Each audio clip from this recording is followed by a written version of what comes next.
Nee, wirklich auch so. Das fing in der Schule schon an, Hausaufgaben muss absolute Stille sein. Konzentration ist irgendwie Stille.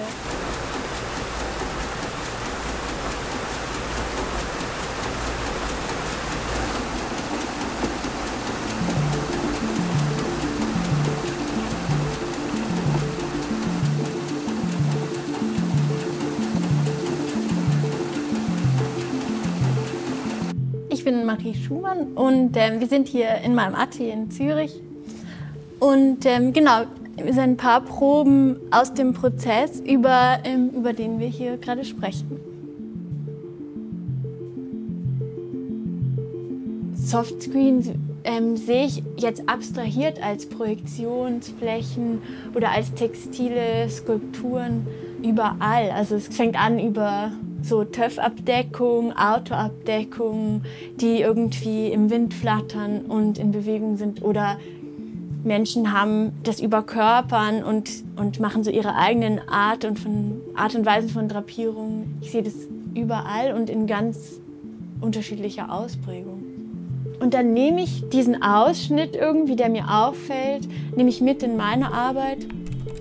Und ich finde es besonders schön, dass ich eigentlich zwei Bilder habe. Und so habe ich das Computerbild, die Photoshop-Datei, die Basis. Und dann habe ich das Textil, die Arbeit, die nachher entsteht. Und die sind so abstrakt miteinander verbunden und doch komplett identisch. Also so datenbasiert identisch, aber so komplett unterschiedlich, wenn man die so anschaut. Ja, ich würde sagen, die Wichtigkeit von Prozess und dem abgeschlossenen Werk, ja, die sind ein wiederholender Zirkel irgendwie. Also ich starte in diesem Prozess und komme einen Schritt weiter, entdecke etwas oder habe eine Art von Weg, den ich weitergehe. Und dann arbeite ich an diesem Werk so lange, bis es fertig ist für den Moment. Und dann geht es aber weiter. Also die Erkenntnisse, die ich aus diesem Werk habe, die kommen auch wieder ins nächste. Es ist für mich super interessant und wichtig, mit den Räumen zu arbeiten, in denen wir sind und wie verändere ich die durch meine Arbeit? Wie kann ich eingreifen und wie verändert sich sozusagen mein Sein in diesem Raum? Das ist so das Spannende an diesem textilen Material. Das ist eigentlich so dieser Zwischenraum immer zwischen mir als Mensch ist und dem Gebauten. Ich würde sagen, runtergebrochen ist es wirklich auch diese materielle Poesie zu schaffen und mit der im Raum zu agieren irgendwie.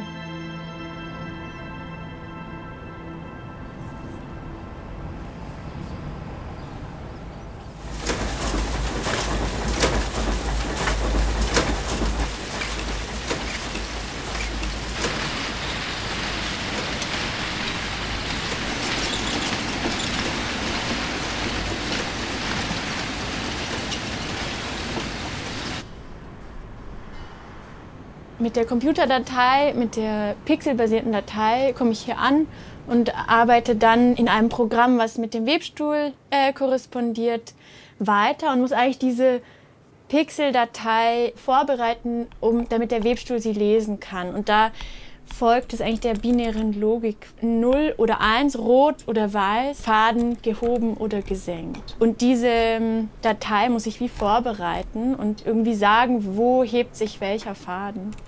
Genau, und das mache ich hier am Computer. Die wird dann runtergespielt, diese digitale Lochkarte, und von der Maschine gelesen.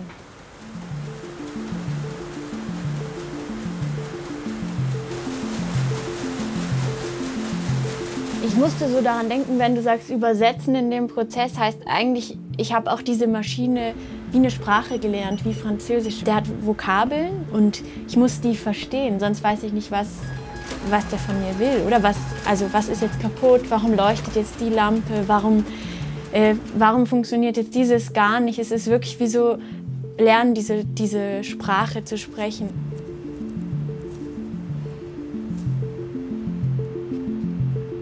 Wenn ich dann merke, hier funktioniert jetzt was nicht und ich kann das beheben, dann habe ich das Gefühl, eben, ich kann ganze Sätze sprechen sozusagen in dieser Sprache.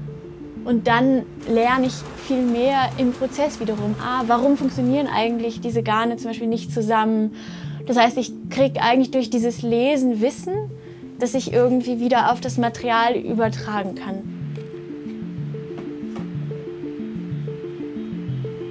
Die Maschine und ich geraten ab und an aneinander, sodass eben nicht das rauskommt, was ich will oder erwartet habe, oder sie nicht das macht, was ich denke, sollte jetzt passieren.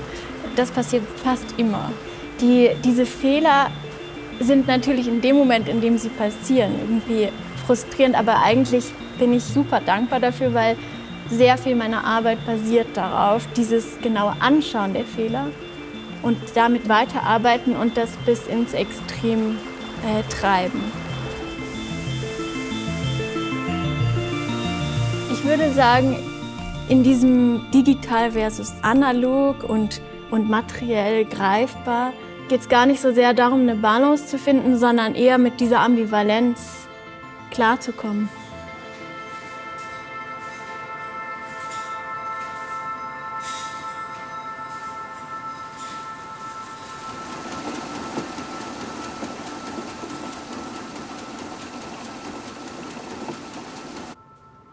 Das erste Mal alles zusammengenäht vor sich gesehen hat, das war auch recht so die Überraschung zum Schluss. Plant man ewig in verschiedenen Modellgrößen und Skalierungen, wie das werden wird. Und dann haben wir es wahrscheinlich innerhalb von einer Stunde hochgebracht.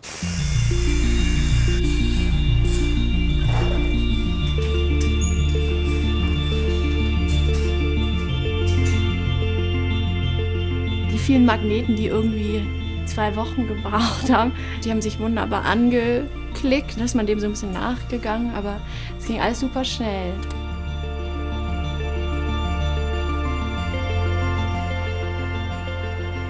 Und dann ist es wirklich so, zack, innerhalb von einem Tag hängen alle 5.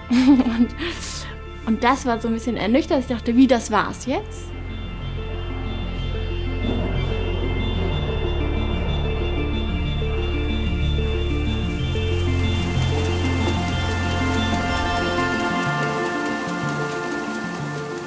Der Kanton Zürich lanciert Kunst- und Bauverfahren im Rahmen von Neubauten, aber auch von Instandsetzungen.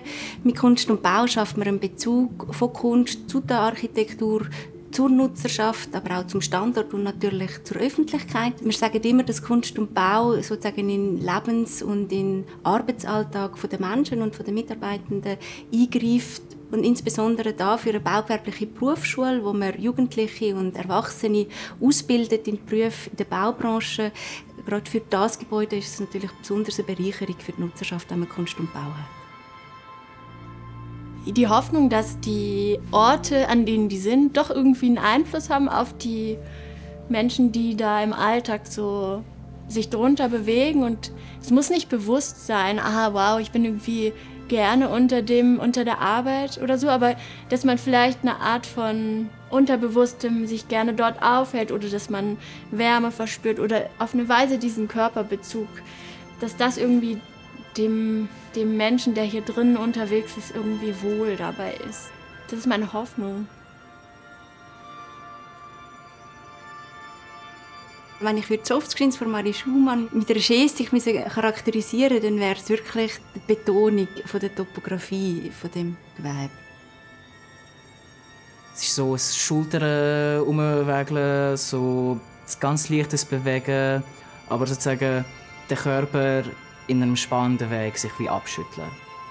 Was ich auch spannend finde, dass es wie so verschiedene Wellen hat, die ineinander hineingreifen.